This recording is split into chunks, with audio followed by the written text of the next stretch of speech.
ফিনিক্সে অভিবাসন শুনানির পর ফেডারেল এজেন্টদের হাতে একাধিক অভিবাসী আটক হওয়ায় ঘটনায় যুক্তরাষ্ট্র জুড়ে নতুন করে উদ্বেগ ও বিতর্কের সৃষ্টি হয়েছে। স্থানীয় সময় বৃহস্পতিবার ফিনিক্সের একটি ফেডারেল আদালতে শুনানিতে অংশ নেওয়ার পর অভিবাসীদের একটি দলকে আদালতের বাইরেই আটক করে ইমিগ্রেশন অ্যান্ড কাস্টমস এনফোর্সমেন্ট কর্মকর্তারা।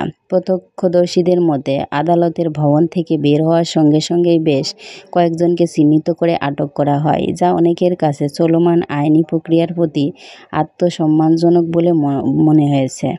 আটক হওয়ার অভিবাসীরা বেশিরভাগই ছিলেন দক্ষিণ আমেরিকা থেকে আগত, যারা আশ্রয় চেয়ে যুক্তরাষ্ট্রে এসেছিলেন।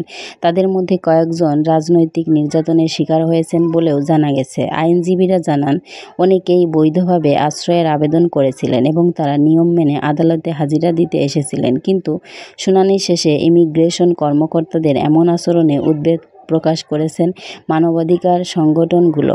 ন্যাশনাল ইমিগ্রেশন ল সেন্টারের এক বিবৃতিতে বলা হয়েছে, আদালতের প্রাঙ্গণ থেকে বা তার আশেপাশে এই ধরনের গ্রেপ্তার অভিবাসীদের আইনি সহায়তা পাওয়ার অধিকারকে বাধাগ্রস্ত করে এবং এক ধরনের ভয় ও ভীতির পরিবেশ তৈরি করে। এর ফলে ভবিষ্যতে অনেকেই তার আদালতে না এসে আত্মগোপন করতে পারেন বলে আশঙ্কা করা হয়েছে।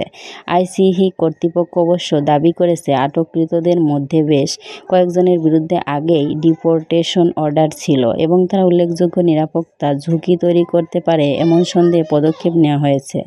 এই ঘটনাকে কেন্দ্র করে ফিনিক্সে বিক্ষোভ ও মানববন্ধনের ডাক দিয়েছে অভিবাসী অধিকার সংগঠনগুলো।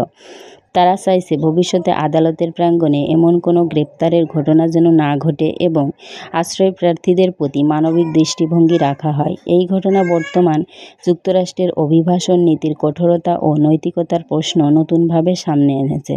সংবেদনশীল ইস্যুতে প্রশাসনের ভবিষ্যৎ অবস্থান এবং এখন গভীরভাবে পর্যবেক্ষণ করছে গোটা দেশ।